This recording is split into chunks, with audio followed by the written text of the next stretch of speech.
Hello my dear students, I hope you all are fine and well. Now be ready for an English grammar. Today we are going to start our part 6 of revision of FA2. So be ready for it.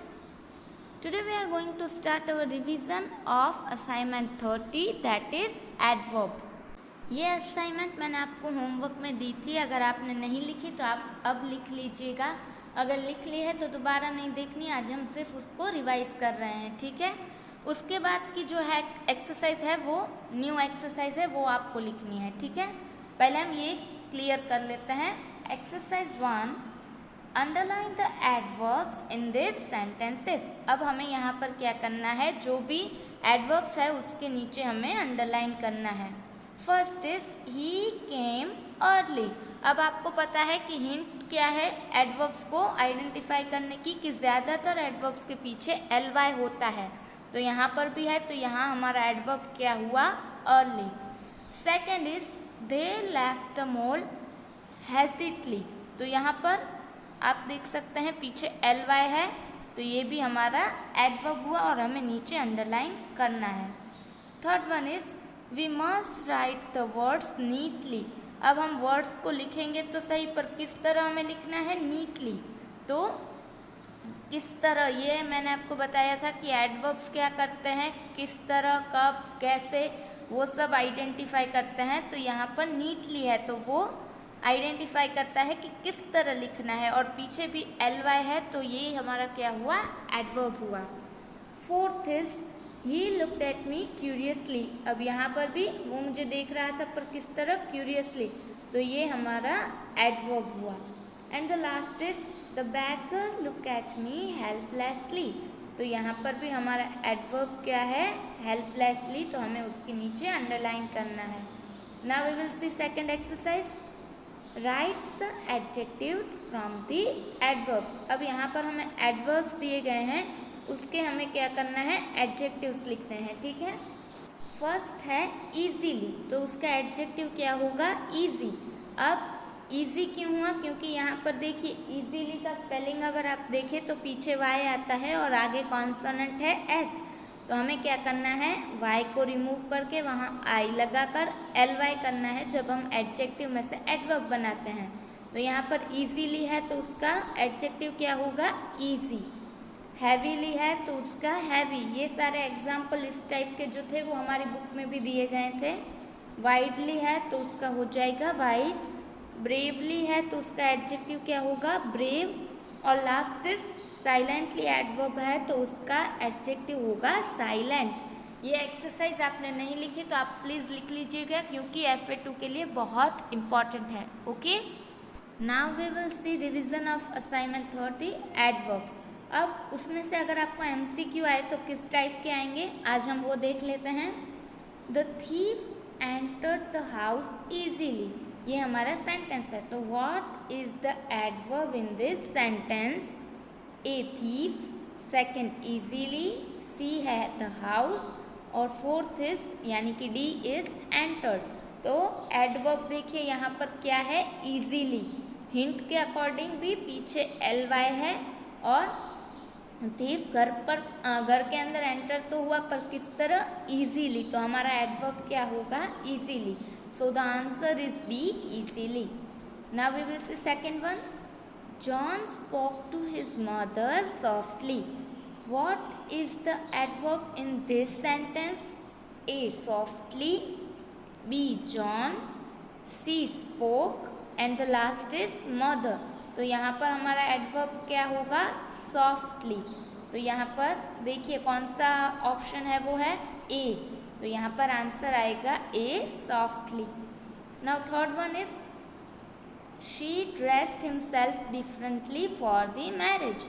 So what is the adverb in this sentence. अब इस sentence में adverb कौन सा है, A dressed, B himself, C differently, and the last is marriage. तो यहाँ पर हमारा एडवर्ब है सी, डिफरेंटली. तो answer is differently and the option is C. Next is how to make mostly adverbs from the adjectives.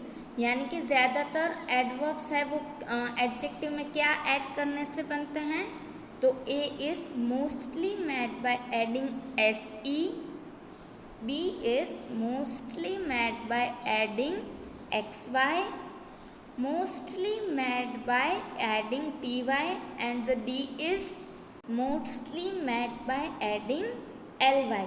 What is the answer? Yes, D1 is mostly made by adding LY.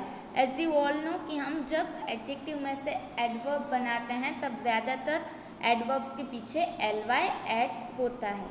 Now next is what is the adverb of adjective easy. हमने आगे ही देख लिया. तो A is easily, पर आप spelling देख लीजिएगा.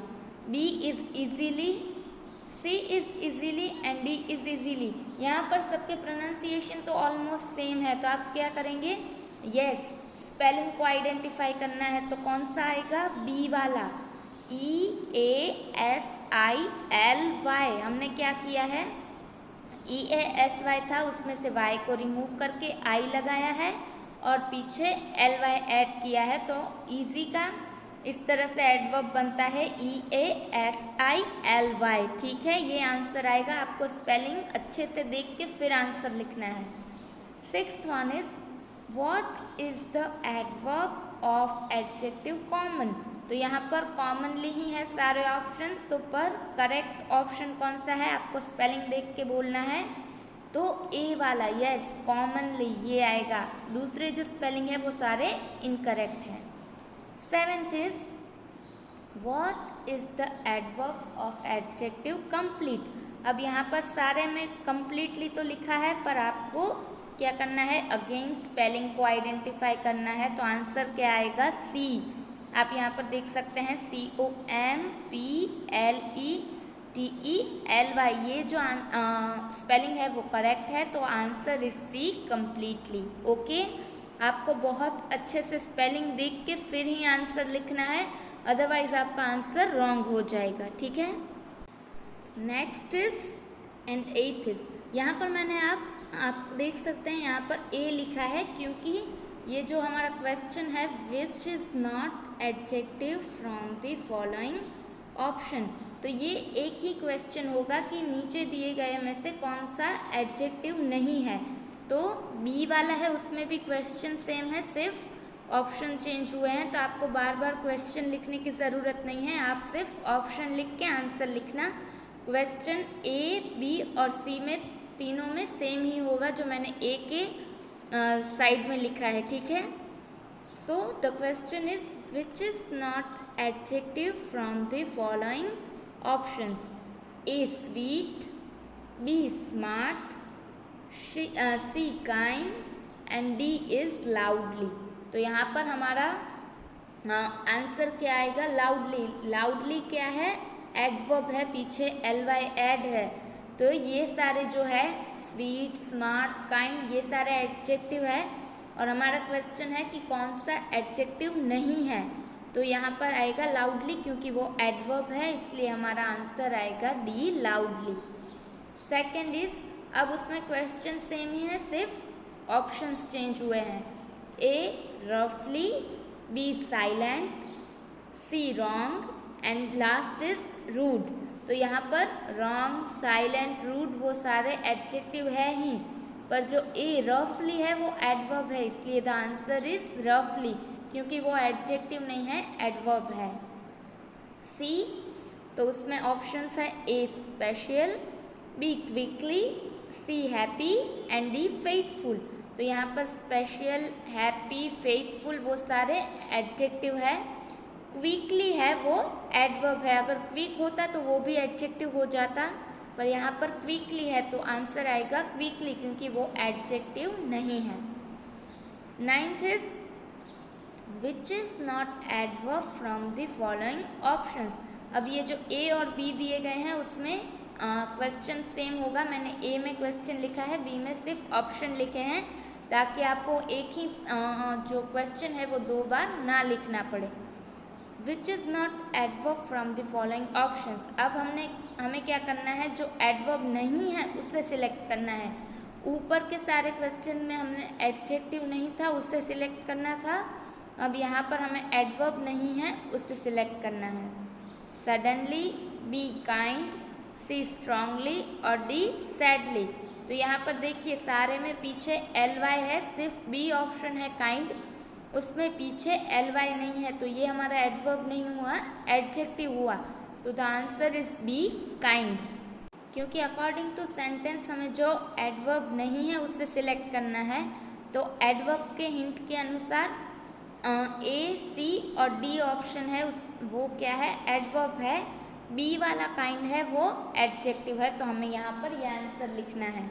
Now last is, उसमें ऑप्शंस हैं A bright, B politely, C sweetly और डी क्लियरली।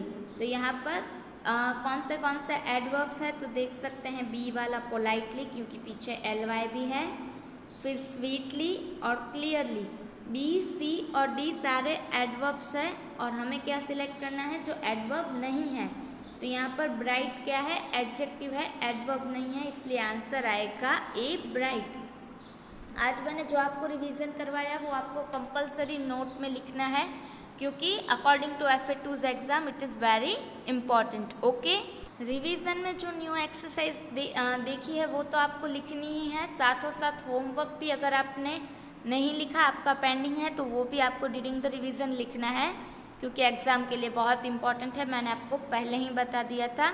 एग्ज़ाम के लिए बेस्ट ऑफ लक, तब तक आप रिवीजन भी कर लीजिएगा और होमवर्क भी। एग्ज़ाम के बाद न्यू टॉपिक देखेंगे। Till then stay happy and stay healthy at home. Good bye and yes again all the very best for the exams.